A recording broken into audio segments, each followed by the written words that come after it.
All right, good morning, everyone. Good morning. So, I'm Manny Pasprice, the proud president of SEIU 32. BJ! Thank you. Is labor in the house? Yes. All right, and I also want to welcome our elected leaders there in the house. I've seen Comptroller Lander, Councilmember De La Rosa in the house. So we are all here to honor the Manhattan District Attorney Alvin Bragg.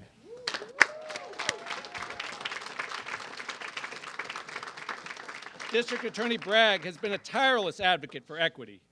He's been an advocate for equity in our justice system and a fighter for safety in our streets.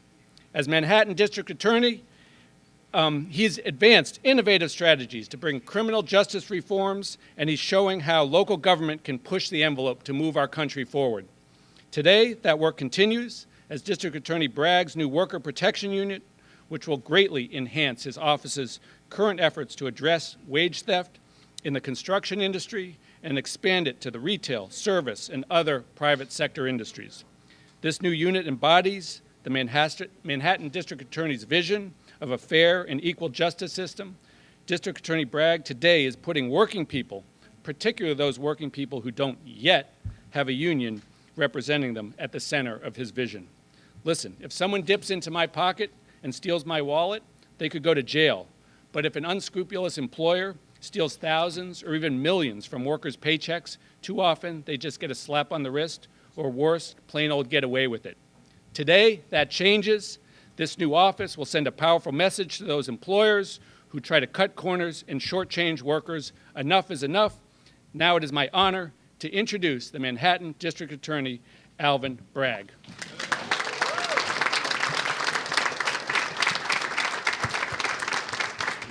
Thank you so much, Mr. President. It is great to be here. Every time I come into this room, something great happens. I love this space. I love being with all of the great workers, my colleagues in government. And you said here to honor me. We're really here to honor the workers and the work they do and to stand up for them.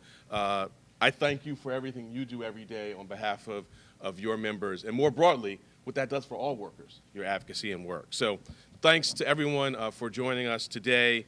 It really is amazing to see such a wide coalition coming together to stand up for workers. And so many of these folks are doing this every single day, but it's great to be together. On a single stage, we have union members, elected officials, law enforcement, community advocates. It's really a wonderful sight to behold. So, of course, I want to thank the President and 32BJ for hosting us, and then want to thank our partners in government who are fighting so hard every day on these issues. Our great Comptroller, Bragg Lander. I think we'll be joined a little bit by our public advocate, Jamani Williams. We have our Deputy Manhattan Borough President, Keisha Sutton-James. We have our Assembly member, you just stuck in still right there, I love it, who's carrying the great bill we're going to talk about later. We've got an Assembly member closer to home to me, Carmen De La Rosa from Uptown. I told her Uptown comes downtown today.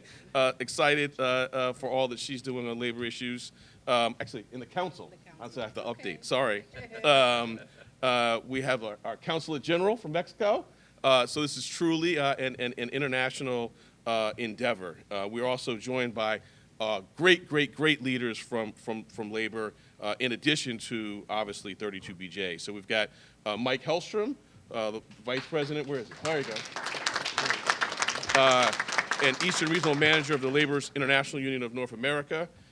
We've got the Carpenters Union, David Caraballoso. Jess Garcia from RWDSU. And so many great on-the-ground groups. I mean, you don't even need me to say it. They got the signs and the shirts. I'll start with our yellow shirts. Nice. That's right.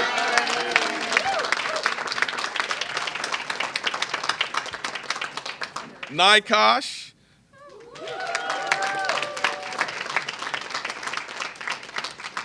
Catholic Charities. Catholic Migration. The Worker Justice Project. La Comena.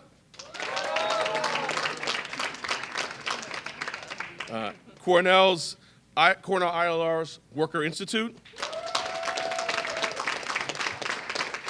And I think I'm working on my peripheral vision. I was my high school basketball career, but just saw Senator Jackson join us. And I left for last. I want to acknowledge the folks in the Manhattan District Attorney's Office who are going to be taking this energy, bottling it up, bottling up the referrals we'll hopefully get from you, and doing the actual cases on the ground. So well, I was going to name them by name. We've got Rachana Pathak, who's the chief of our new Worker Protection Unit. Meredith McGowan, supervising attorney for wage theft. Danielle Corbett, outreach coordinator for our Worker Protection Unit. And our very, very humble leadership. I'm not seeing, I'm not even standing up here, but we have the Jody Kane, who heads the Rackets Bureau. Judy Salwin, the principal deputy. And our investigators, John Reed, Genesis Cornell, and Samuel Morales. All right, so takes a village to do this work, and I also want to acknowledge Terry Gerstein, who's been leading on this work, so many of you know her. Yeah. And I'll get to the meat of the matter, saving the best for last. Our public advocates now just joined us. I may get here from that when I say the best for last. So look, let me get to the heart of it, and I don't think I need to explain for this group the problem, but I do want to put a number on it, an eye-popping number of $1 billion. That's the amount that Cornell University calculates workers lose each year to wage theft, $1 billion. And as I'm sure you can guess, we're not talking about all sorts of workers. This is not an issue that's spread evenly through our workforce. We're talking about more than 10,000 workers, many of whom are making minimum wage or not much more. These workers may not be English speakers natively, they may not be documented, they may be brand new to New York City or the United States. They may simply, for whatever reason, feel like they don't want to come forward to law enforcement, unable to risk what money they are making in hopes of recouping what they're truly owed. But enough is enough. Hardworking New Yorkers are the backbone of our city, including our great island, Manhattan, and my office, as are all these leaders here, are determined to put workers first. That's why today we're announcing the creation of the office's first ever Worker Protection Unit. Now, as many of you know, and you've been partners in our prior work, the Manhattan District Attorney's Office has a long and proud history of combating fraud and unsafe conditions, particularly within the construction and real estate development industries. With this new unit, we will significantly expand our focus to include other industries with high rates of worker exploitation and wage theft, which often impacts our city's immigrant workforce. And they include, and there'll be no surprises to those here, home health care agencies, fast food chains and restaurants, hotels and hospitality, cleaning and janitorial services, and the list goes on, sadly. The unit will, in addition to wage theft, also enforce worker safety laws. Building on the, all right, there it is. The two go hand in hand, right? Fair wage and a safe workplace. It will build on the work of our construction fraud task force and pursue charges when an employer creates dangerous or deadly work environments. This includes, and we can clap again for this, seeking penalties under the recently passed Carlos's Law. And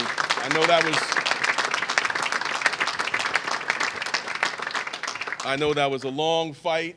My office was happy to be a part of that, but so many, I think, shows the collaborative force and what folks can do when we're working shoulder to shoulder. Importantly, in addition to sort of the courtroom work, the unit will work alongside our community partnerships, our immigrant affairs, and our witness aid services unit, as well as, obviously, folks like those gathered here who are on the ground, to encourage reporting by all those underserved populations, and those who, and I want to underscore this because I know this from my own background, may not want to come forward to law enforcement. We need your help as conduits to the community so we can get to this. We are committed not only to prosecuting cases, and I want to be clear about this, but to recouping the stolen wages. That is the heart of this work. Prosecutions alone can't make this work. prosecution doesn't make someone whole. Whether the company in question went bankrupt or the victim was unaware of the criminal case or too scared to go forward for good reasons. And that's where the stolen wage fund we're announcing today comes into play. We're starting, we're going to build on it, see how things go, but with $100,000 in seed money seized during our investigations into big banks, we're creating a fund that will allow us to pay stolen wages to workers who didn't receive restitution from a criminal prosecution.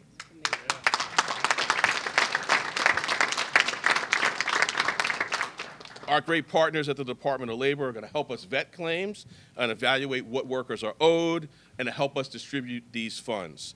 So I thank the Department of Labor for partnering in this work. It's our hope that this fund, which is going to start on Manhattan workers, but will eventually support workers across New York State. So we are excited, and forgive me those of you from other parts of the city, but I love Manhattan. We are excited to pilot this here and hopefully innovate and take it beyond Manhattan. So that's the second piece, starting a new unit, starting a fund, and the last piece, and I really want to thank our leadership in Albany, is legislation. We need to change the law. So in order to get true accountability, we need to focus on the larceny statute. And Assemblymember Cruz has been leading that, and I'm joining with her and State Senator Neil Breslin in calling on a change to our grand larceny law, so we will incorporate wage theft. I mean, this is, I'm going to use a non-legal word, preposterous the way it stands now. Currently, the language in New York limits prosecutors to crimes like a scheme to defraud, which is the lowest level felony crime. And our great president started it off, so if someone, takes some property from you, I got my wallet in my pocket, someone takes it, we can charge a larceny crime for that, whatever the dollar amount is in the wallet. But if someone takes the exact same amount of money from you in stolen wages, that is not covered because that is not currently defined as property. I mean, think about that. Our wages is our most fundamental property. They're not included in the statute. We can't stand for it. We've got to stand up for workers, and that's the heart of it, our workers. Our laws, our practice must and will remain focused on our workers and reflect the great value they bring to New York City. This will always be a city built on hard work. We all know that.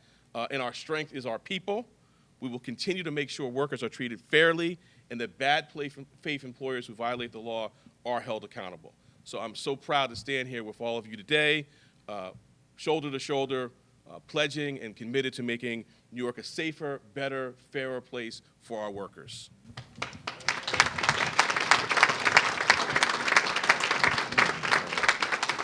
No stranger to the fight for workers, our comptroller, who's been doing this as long as I can remember, Bragg Lander.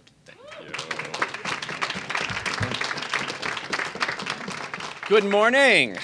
It is really wonderful to be with our courageous district attorney, with this powerful coalition of labor and community groups and elected officials, with the public advocate, Senator Jackson, Assemblymember Cruz, and the chair of the Council Labor Committee, De La Rosa. Remarkable champions in the fight for workers. It is, of course, wonderful to be here at SEIU 32. BJ! Very good. Thank you to your President, Manny Pastris, to your Vice President, Candace Tolliver. I feel so grateful to be a longtime ally of so many folks in the room, but especially of 32BJ in the fight for justice, fair scheduling, fair wages, protections for fast food workers, building service workers, and so many other folks. The last time I was at this podium, actually, was not that long ago, just a couple of months ago, with 32BJ and Attorney General Tish James. We announced a big settlement for workers who had been cheated out of prevailing wages that they were owed on building service work that they had done pursuant to the state's 421A law, where even though we had given substantial millions of dollars in that case in tax breaks to a developer, they were cheating their workers out of the wages that they were owed. Wage theft is pervasive, and I want to give just enormous props to Manhattan District Attorney and longtime friend of mine, Alvin Bragg, for the wisdom to set up this new unit to protect workers and to restore their wages. And let's be clear, when you steal the wages, especially of low-wage workers in New York City, of construction workers, of home health workers, of retail workers. You are stealing the money that folks need to pay their rent, to put food on the table for their kids. I think this can sometimes be seen as some kind of accounting error. But we're not talking about an accounting error. We are talking about a crime that deprives people who need it the most of their subsistence ability to live in this very expensive city. And so it is so encouraging to see the district attorney step up and create this new unit that we know will put stolen wages back in workers' pockets so they can pay their rent, so they can pay to support their kids, so they can build a real life in this city, and at the same time hold people accountable who have stolen those wages, who have cheated New Yorkers. In our office, we're honored to enforce the prevailing wage, and we can often get wages restored. But holding people accountable with criminal prosecution when they break the law is something that is a critical element of accountability, and only prosecutors can do that. So I just want to make sure we all say a big thank you to our district attorney. Now, while we are very much against stolen wages, we are sometimes in favor of stealing good ideas. And so we, in this case, have actually already started to build on the work that the district attorney is announcing today. And we are also creating in the Comptroller's office a new Bureau of Workers' Rights. And we have our new Director of Workers' Rights, Claudia Enriquez, who's here. Who worked with our DA in the Attorney General's office. It's Deputy Director Rebecca Lynch, who many of you know is also here, running around on the side. We're going to try to rise to the challenge, to the bar the DA is setting, to say, look, what are the tools that we can use when city funding goes into projects, and that means there's prevailing wage requirements. Let's make sure everybody gets what they're owed. When nonprofits sign contracts with the city and under the city's new labor peace law have a responsibility to bargain fairly with their workers, let's make sure we enforce those contracts. And boy, when the pension funds of unionized New York City public sector workers are invested in companies, let's make sure those companies honor the right to organize and the freedom of association of those workers. That's why we brought shareholder resolutions at Starbucks and Apple and Walmart and Gannett to say, if you're going to take investment from the pension funds of the city of New York, then you need to honor your workers' rights, their rights to organize, their freedom of association. Also, like the district attorney, we consulted some great people in the room, like Terry Gerstein, as we were building out this unit. So thanks to everyone who's already been a partner in that work and on the model of building this great coalition. We are excited as we do that work to work with every one of you, because we can together make this a city where everybody's labor is honored, where everybody's rights to organize is respected, where everyone gets paid the wages and has the dignity that they need to thrive in this city of ours. And when we do that, we will truly build the inclusive, diverse, and fair New York. Thank you very much, District Attorney, for leading the way for us today.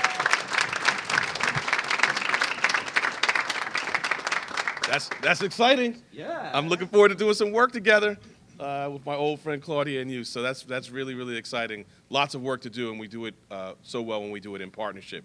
We'll next hear from our great public advocate, again, no stranger to standing up for workers. He does it every single day, Jumaane Williams.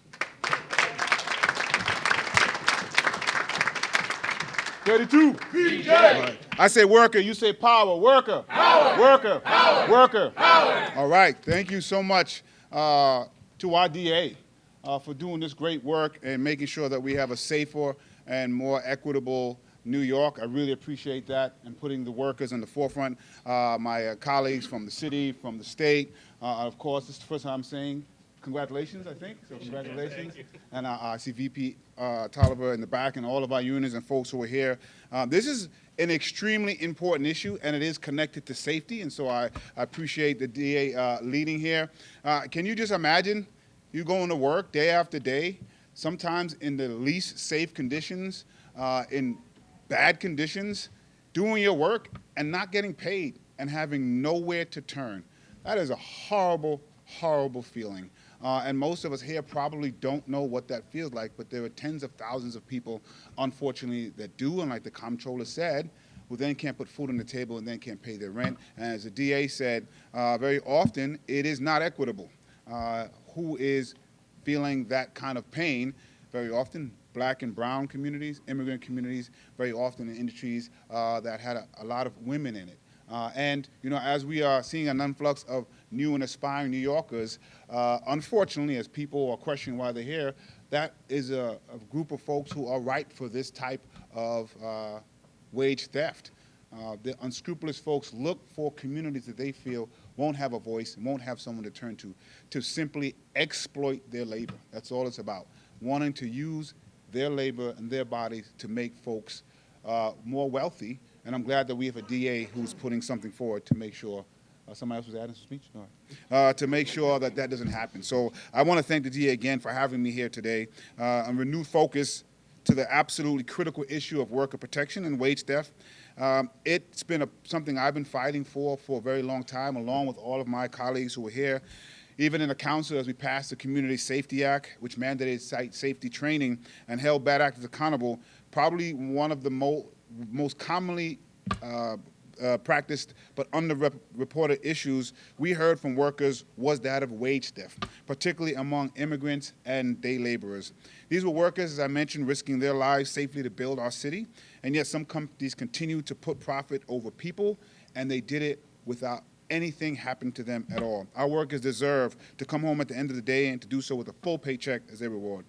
We've continued to fight for worker protections in the Public Advocate's office, whether through pushing for paid personal time or ending the misclassification of workers that allows the corporations to take advantage of working people.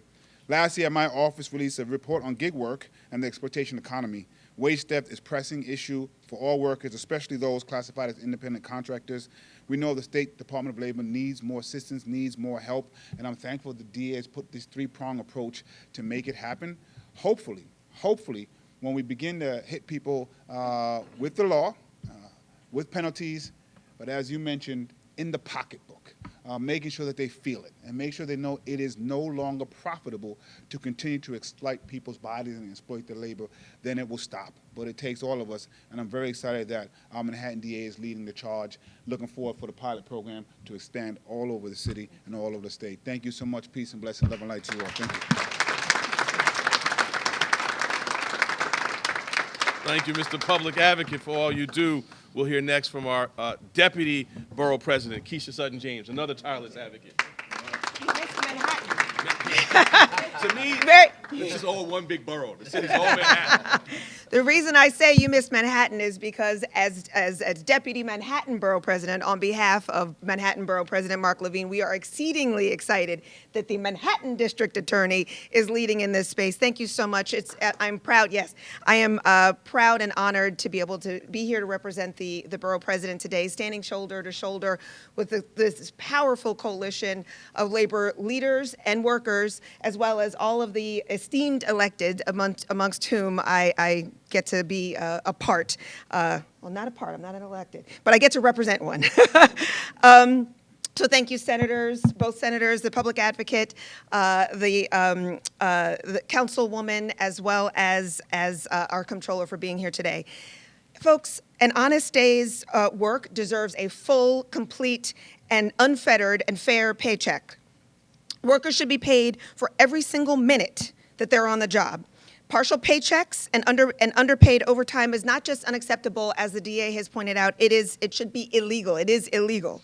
Employees, as the public advocate has said, employers often target those who are most vulnerable, those who may not speak the language, may be undocumented, may just be incredibly desperate to hold on to their jobs and therefore afraid to come forth and because of fear that their livelihood would be put in jeopardy.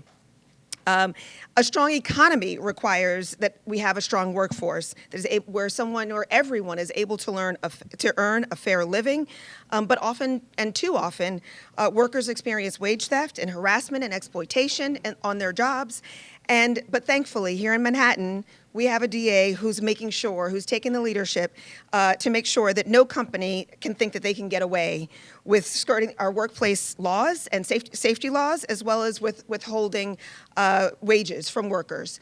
It is astounding to have the thought that we have $1 billion in wages that are stolen from workers every single year, severely damaging not just the individual's ability to live and choose, forcing them to have to choose between paying rent, buying shoes, shoes and putting food on the table, but also harming our economy. We must have a strong workforce in order to have a strong economy, especially in this time when we're still trying to recover fully from COVID. So I'm thankful, on behalf of the Manhattan DA, I am so grateful and thankful that we will have this new unit as a key part of holding these employers accountable, protecting New Yorkers, in particular Manhattanites for now, and for having the leadership and the vision to pull this unit together. I'm very excited also about the work the Comptroller's Office is launching as well. And so on behalf of the Borough President, thank you so much for your leadership and your work. We look forward to partnering as each of your offices move forward. Thank you. Thank you, Deputy Manhattan Borough President. We'll next hear from Senator Jackson, who I'll now say, if you want to walk to Albany on this, I'll walk with you, Senator. Good morning, everyone.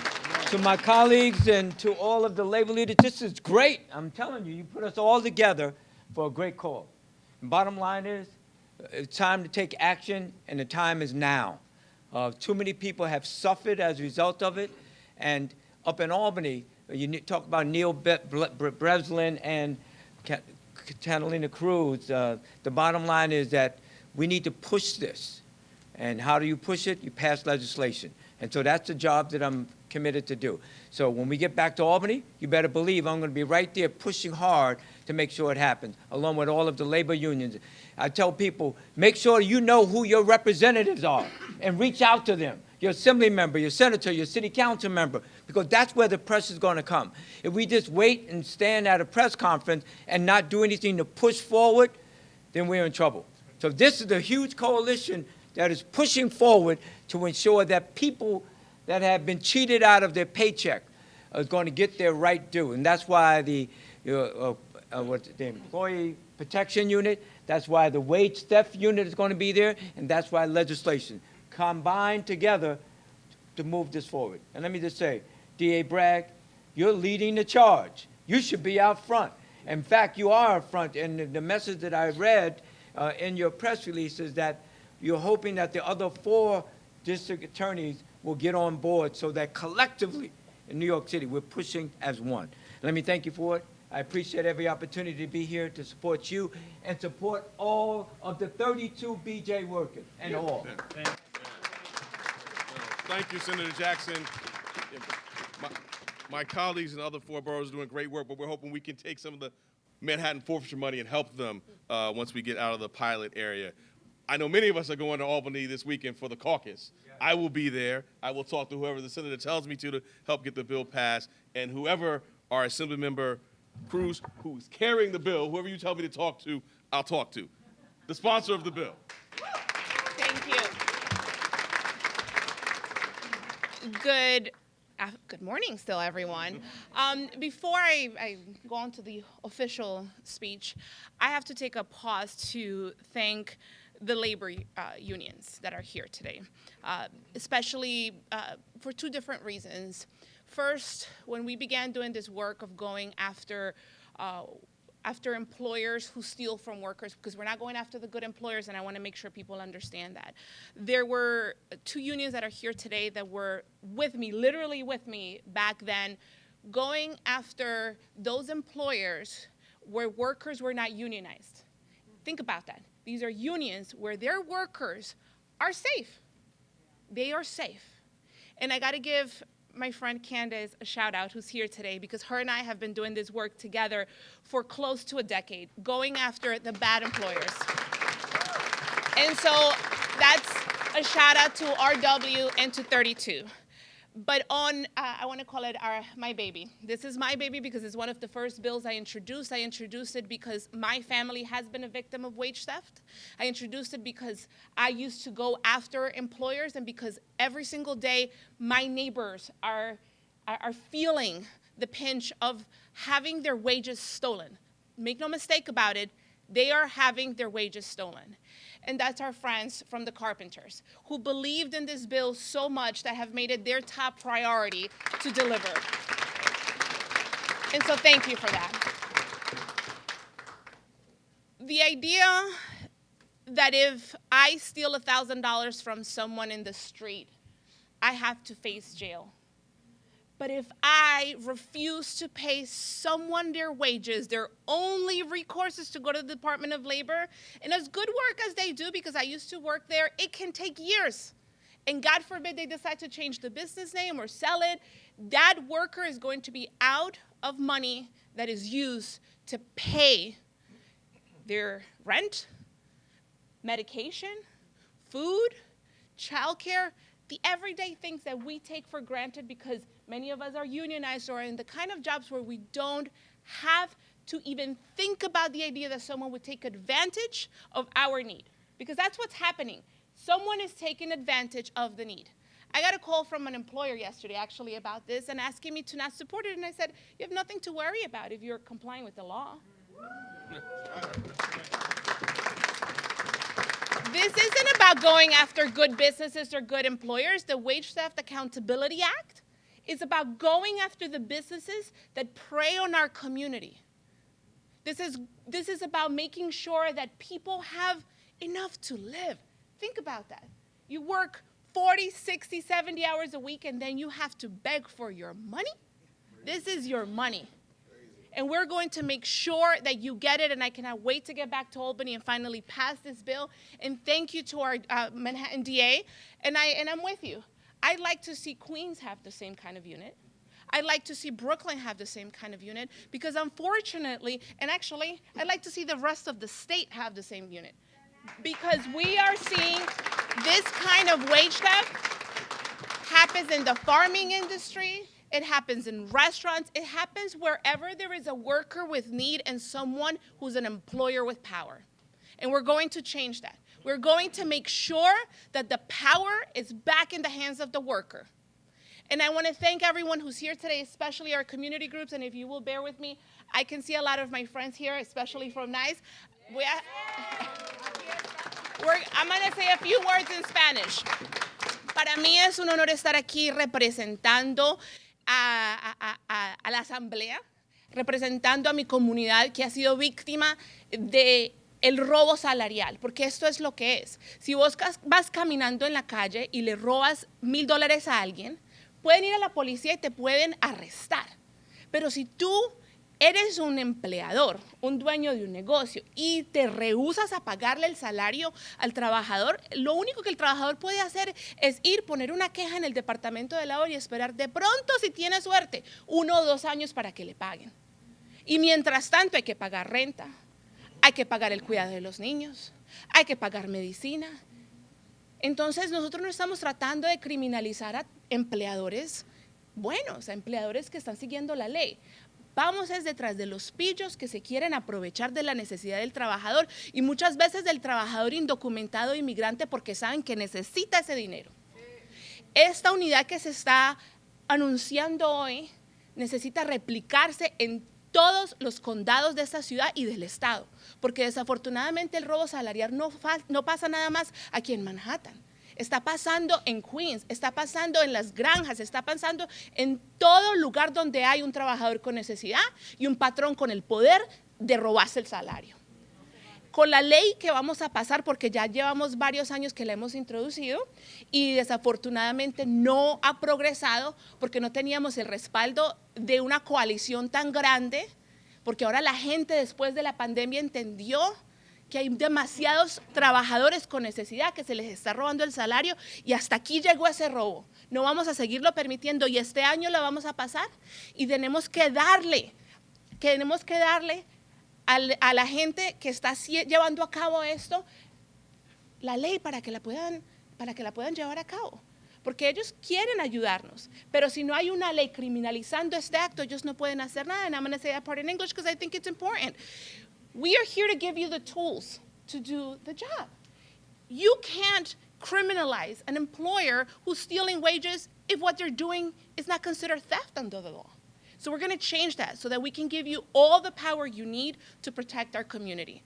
Este año pasamos esta ley, este año nos vamos detrás de los patrones que estén robando el salario. Hasta aquí les llegó este jueguito. Gracias.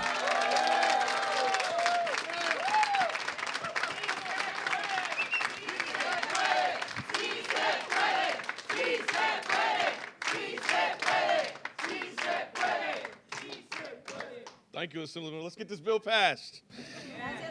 Just as we have stalwarts in the legislature, we have a great fighter and a chair of a Civil Service and Labor Committee in the council. I give to you now Councilmember Carmen De La Rosa. Thank you. Thank you so much. You know, today's a happy day. Today is a happy day, and I'm excited to be here with our DA, who has proven time and time again to walk the walk. This is at least the second or third unit you've created, right? He already created a unit for tenants. These issues go hand in hand, right? When a worker is cheated out of his money, a tenant opens a case in tenant court. These issues are intersectional, and I am so proud to always stand with our DA in making sure that our workers, that New Yorkers, have recourse under the law. I need to thank our partners in labor. New York is a union town, and we love our partners in labor.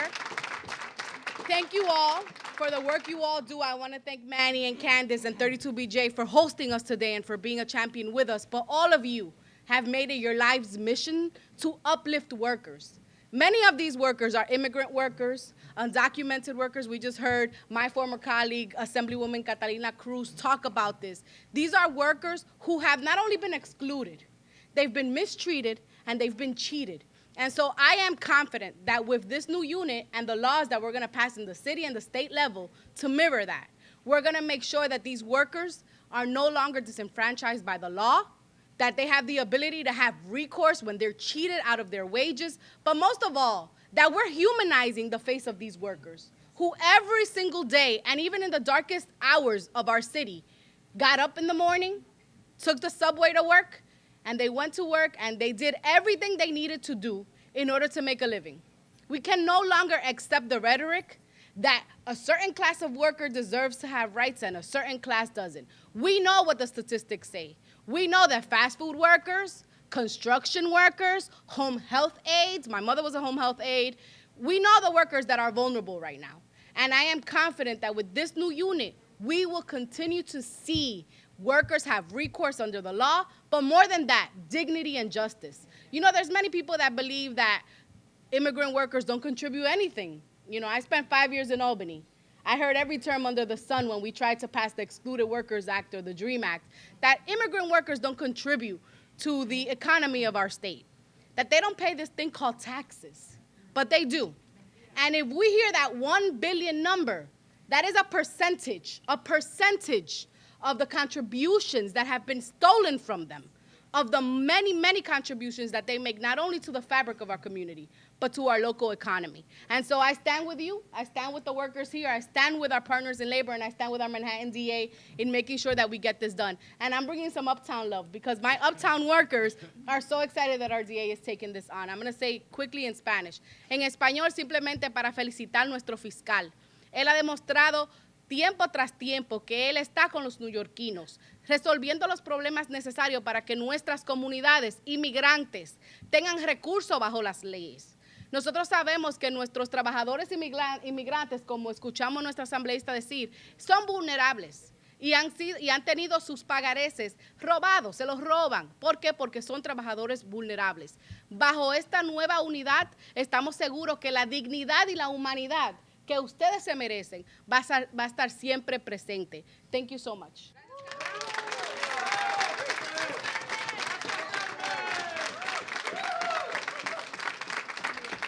Thank you, Council Member.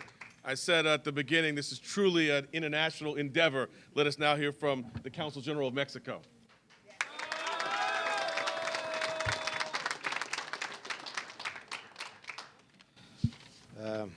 Good morning, everybody.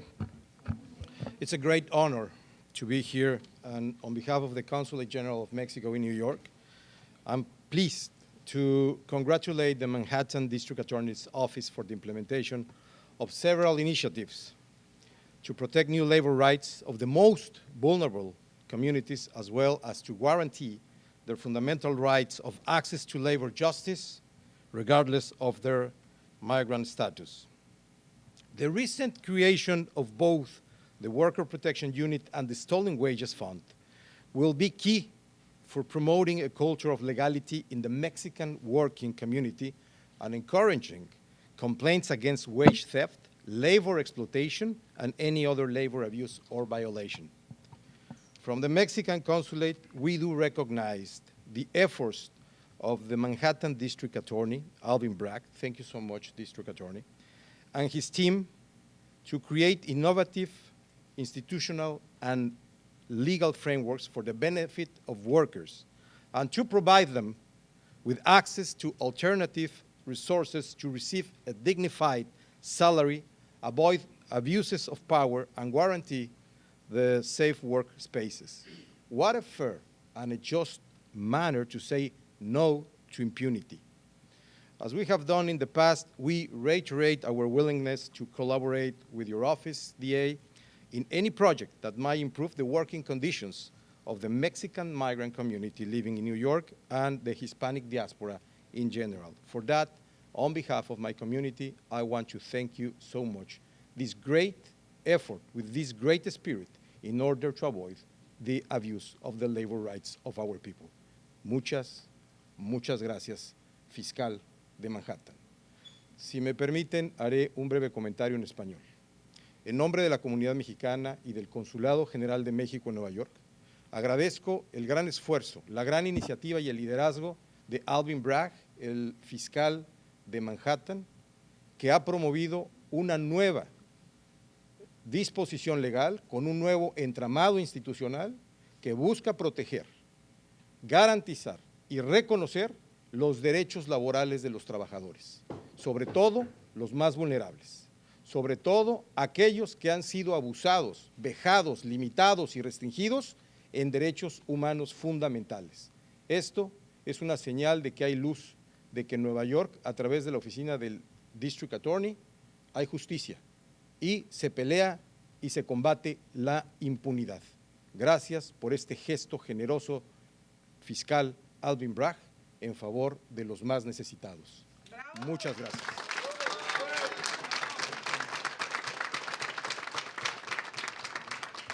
Thank you, Counsel General. Well, we've heard from a number of elected officials, some appointed, and we've all talked about the power of labor. So let us now hear from labor.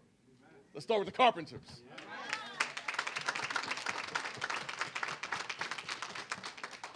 Good morning, everyone. My name is David Caraballoso. I'm the Vice President of the New York City District Council of Carpenters, and I'm a lifelong Manhattan resident. On behalf of our hardworking union members and their families, I'm proud to stand here with our District Attorney, Bragg, and other pro-worker allies to take a stand against worker exploitation in New York. As someone who's seen firsthand the horrors of wage theft, I know how dignity is stolen when wages are taken away. Across the country, workers and their families lose $8 billion annually to wage theft. In New York, carpenters are a little more precise, so it's about $946 million, but we'll call it $1 billion. Stolen from construction workers alone, $1 billion just from construction workers, I should say, in the country. This is more than just a few bad apples. This is a national crisis in which corrupt contractors take advantage of hardworking individuals to reduce the cost and increase their profits. There's no other reason for it. It's criminal. Our brothers and sisters benefit from a 20,000-member union that stands up for them. However, vulnerable communities are the ones who are most affected by wage theft. They're the ones with the least leverage to fight back. That's why I'm grateful to stand here with our district attorney, Bragg. I'm happy that he's announcing this initiative today. With this new worker protection unit, the DA's office will have more resources to crack down on wage theft and ensure contractors are complying with workplace safety regulations. I also applaud District Attorney Bragg for his support of the current legislation introduced by our Assemblymember Cruz and State Senator Breslin to finally criminalize wage theft. Wage theft is a crime of larceny and allows new angles to go after unscrupulous contractors. Stealing $20,000 from an employee should be no different than stealing $20,000 from someone's bank account. It's a crime, and it should be treated as a crime. Wage theft is no accident. It's a business model, especially with the effects of the pandemic on hardworking New Yorkers. It's more important than ever that we make sure people are getting their fair share. I'm proud to stand here with our friends in labor and push for the unrepresented worker. And I'll end with this. El robo de los sueldos de los trabajadores es un crimen y debe ser tratado como un crimen. Thank you.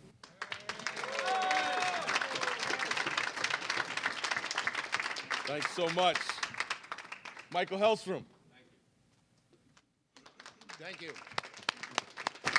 So my name is Mike Hellstrom. I'm the International Vice President, Eastern Regional Manager of the Laborers International Union North America. And on behalf of the 16,000 members of the Mason-Tennis District Council, which are general construction laborers, asbestos abatement handlers, private sanitation workers here in New York City, we really want to thank and commend the district attorney for creating this unit. You know, earlier in his speech, he said, you know, this is really building upon some of the legislation that we've already passed in the state of New York. To think that we've had to go back to Albany and shore up a law called Collins' Law, where a worker goes onto a job site and the criminal penalty for that employer who killed that worker was a measly $10,000, and we had to move those limits to $300,000 and $500,000 just to send a message out to the contractor community here in the city of New York that we are not going to tolerate just treating workers as disposable commodities any longer. This is a step in the right direction. And we really are going to call upon the state legislative body to really criminalize wage theft here in the state of New York. You know, we have some of the best wage theft laws on the books, but we need to take them a step further and connect the dots and hold these unscrupulous, really greedy employers accountable, and to the point that everybody's made here. If you steal 1 cent from a worker, you've stole something that they've earned. And the vulnerable communities of our city, the undocumented, the criminally justice-affected individuals that are coming home from prison, that are going to have to get a job to remain employed and stay free from the prison system, are the most exploitable home health care aides. You're talking about people that are the backbone of our city.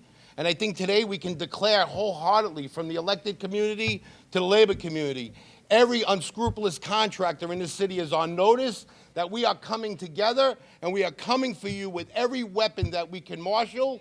And that means putting you in prison if you steal from workers. Thank you very much. I appreciate it.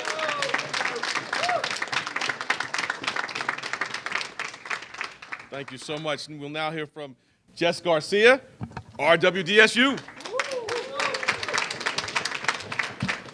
Good morning, everyone. My name's Jess Garcia. I'm assistant to the president of the Retail Wholesale Department Store Union. On behalf of our members, many who work in agriculture, in retail, grocery, healthcare, and car wash, and of our president, Stuart Applebaum, who regrets he couldn't be here today, I want to thank District Attorney Bragg for his commitment to making workplaces safer and accountable to workers. In my own experience helping workers recover stolen wages, whether through a demand letter, going to small claims court, or working with government agencies like the Department of Labor or the Attorney General, it's always healing for workers when they have a chance to fight back and exercise their rights, but the results aren't always satisfying. And that's because success in recovery doesn't always mean 100% of your wages, recovering those. And dealing with multiple agencies to address the variety of workplace violations that may be taking place at their work site can be overwhelming and the results underwhelming. That is why you see some workers, many workers actually, not step up to report a violation. I say this as a long way of saying that it's important to have the full weight of the District Attorney's Office ready and able to prosecute bad actors using the full weight of the laws that govern our workplaces. And that's why it's so important to strengthen these laws and to give workers a real chance to become whole. We know that where there are unsafe working conditions, there are almost always other violations occurring, like wage theft. We know that the worst actors are more than willing to take the risk of exploiting workers because they may still very well come out ahead at the end of the day. We need a coordinated strategy to keep our work sites safe, and we need strong action. Strong action to deter wage theft, strong action to deliver the message to unscrupulous employers that failing to keep our workers safe has real consequences, And just as importantly, we need strong action to help workers see that their voice matters and help every last one of them build up the courage to report and work with authorities. All of that we are hearing today in today's announcement. The RWDSU is ready to work with the District Attorney, with the Comptroller's Office, with our state legislature to make worker protection, particularly this worker protection unit, effective and a critical arm in fighting against workplace abuses. We are ready to work with the DOL to ensure the fund succeeds in reaching those impacted workers who haven't yet received their wages that have been stolen, even though they took the courageous step of reporting that crime and even going to court. And we really look forward to working with the bill sponsors, Assemblymember Cruz and Senator Breslin and the rest of the legislature to really strengthen these laws and finally make wage theft a criminal act. Thank you. Thank you. So it is fitting that the last word should go to the first group of people I saw when I walked in. Nice.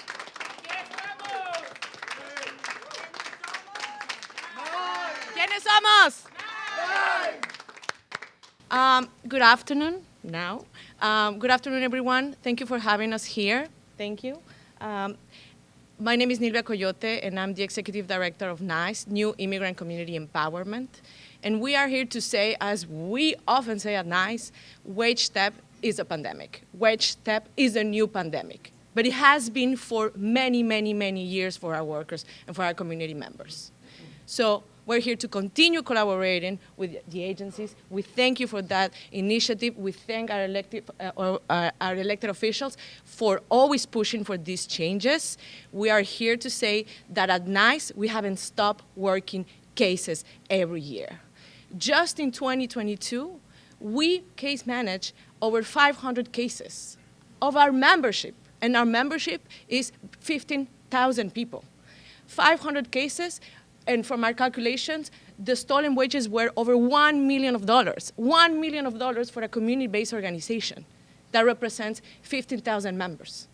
And out of these 1 million, with the help and the support and the strong work of our staff, for women working in the area of workers' rights, we recover over $250,000 for our workers without legal services, only thanks to a strategy of organizing our workers. The same workers that you see there, they go to rallies, they go to actions, they go to tell their former employers, you gotta give me back my money that I own. So this is the work that we do, community-based organizations, and we're not gonna stop. And we appreciate that now we have the institutional support to fight for more and to encourage our community members to come to us and to report. Because this is only 500 cases of brave people, not that people are not brave. It's because there's so much fear among community members to report this. There's fear not only because people have already lost their money. They don't have money to provide for their families. Our compañeras already said it. Medication, food, everything that their children need. But it's also affecting their mental health. We are seeing more and more cases related with the abuse and the exploitation affecting mental health. So we are here to say, ya basta, and we are here to say we're going to continue working with our institutional allies and unions and all the people here present. We want also to if we may, introduce one of our members, Angeles, who's here, who will share a powerful testimony of her experience with wage theft. And if I can, I'm just going to repeat very, very fast this in Spanish.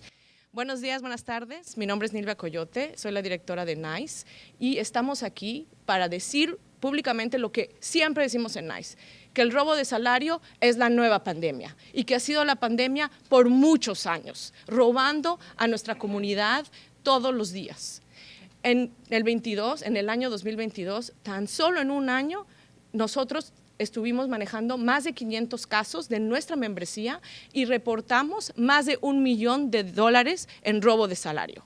Y gracias al trabajo de nuestras compañeras y de nuestros miembros, pudimos recuperar $250,000, $250,000. Para una organización comunitaria que está en el campo haciendo este trabajo es bastante, pero no es suficiente.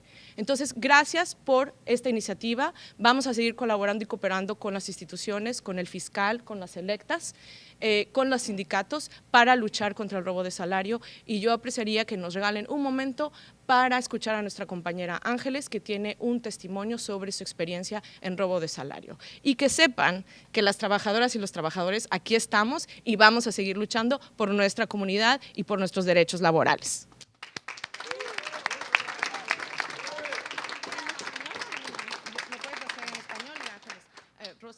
Our compañera Rosa is also going to translate for Ángeles. Adelante, compañera. Buenas tardes, mi nombre es Ángeles.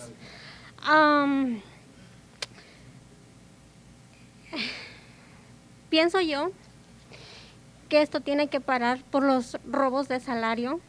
Yo tuve una experiencia trabajando en un restaurante durante 6 años, y en esos 6 años hubo discriminación laboral, hubo robo de salario.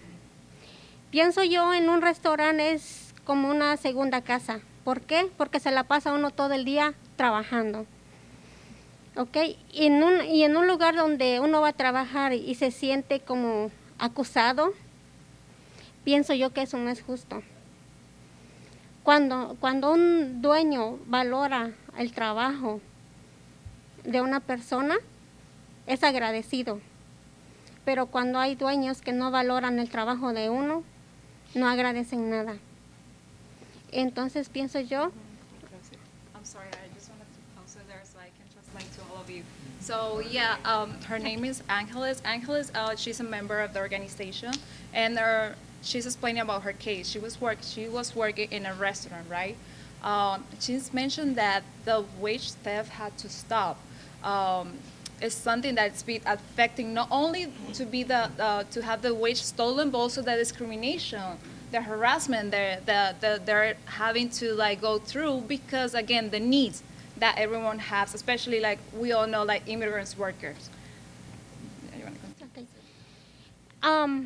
Yo fui despedida injustificadamente por no tener una babysitter que me cuide mis 2 niños. El dueño simplemente no me dijo, pues estás despedida. Entonces cuando yo tenía que regresar al trabajo, ya estaba otra persona ocupando el lugar donde yo estaba trabajando. Entonces, como dice aquí la concejal Alicia Cruz, Catalina Cruz, que no es justo por no tener quien cuide a 2 niños que te despiden injustificadamente. Y debemos de parar esto, porque nosotros tenemos derechos. Gracias a la organización ICE, que me orientó para poder armarme de valor y llegar hasta este punto. Gracias. Yeah, it wasn't only like going through like wage theft or discrimination. Like also she has to like, you know, she was working there because she has need. But what happened is like she has a baby. She couldn't have a babysitter because, you know, like she didn't have like enough money to pay for her, and she got fired. So it's a lot of abuse that she has to go through. And again, she's saying that this needs to stop. They need and she's being grateful like our organizations like NICE that help and make sure that we want to make justice for them, basically. Thank you. Thank you, Ángeles. Thank you so much. Thank you. Thank you all. Thanks so much. Thank you. You have no idea what you did today for me.